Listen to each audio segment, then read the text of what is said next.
لا تفاول على نفسك، يعني لا تقول عن نفسك كلام سيء فيقع عليك، وهم صادقين.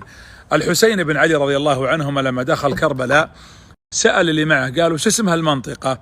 قالوا كربلاء، فنطقها كرب وبلاء، فجرى عليه رضي الله عنه ما جرى. والنبي صلى الله عليه وآله وسلم زار رجال مريض وعليه حمى وتعبان، يدعو له ويزوره ويعتاده ويتطمن عليه ويرجو له الشفاء، فقال له لا بأس طهور. قال بل حمى تفور على رجل كبير تدخله القبور، يعني بموت ولا ينفعني هذا.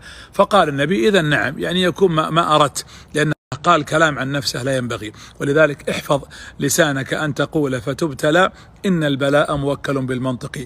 أنا ما أنفع، أنا فاشل، أنا بسقط، أنا تجارتي فاشلة، أنا بمرض، أنا بموت، كلمات نسمعها كثيرا لا ترددها فتنعكس عليك وتتحقق فيك، وإن البلاء موكل بالمنطق. لا تجعل لسانك يجر عليك البلايا اللي انت ما تتوقعها ولا تريدها، ولا تتفاول على نفسك على قولة العوام. احفظ لسانك أن تقول فتبتلى إن البلاء موكل بالمنطق.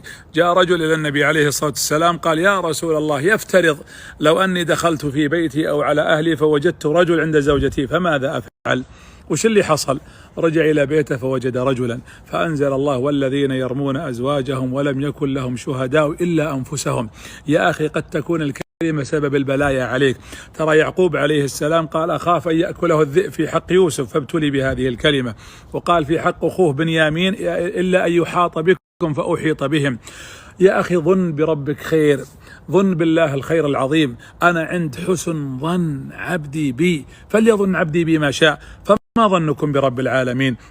قل أنا في خير، أنا بيجيني الرزق، أنا أموري طيبة، ستنفتح لي الدنيا، سيصلح الولد، ستتحسن الأحوال، وأبشر بالخير. شوف بعض الكلام وش يجر على أصحابه من المصائب. مجنون ليلى كان يقول لو كنت أعمى أضرب الأرض بالعصا أصم فنادتني أجبت المنادي. يقال أنه ما مات إلا وقد أصبح أصما وأعمى. والمؤمل كان يتغزل بامرأة في الحيرة، فلما تغزل بها حتى قال يا ليت المؤمل لم يخلق له بصر. قالوا ما أصبح في الصباح إلا وقد ذهب بصره. أخي أختي، منذر ملك العرب القديم لم يخلق له بصر. قالوا ما أصبح في الصباح إلا وقد ذهب بصره. أخي أختي، إن البلاء موكل بالمنطق. المنذر بن المنذر ملك العرب القديم المعروف نزل في منزل في صحراء، وكان معه رجل ملقوف. قال لها يعني يتكلم مع الملك لو أرأيت تلك الرابية مكان في الصحراء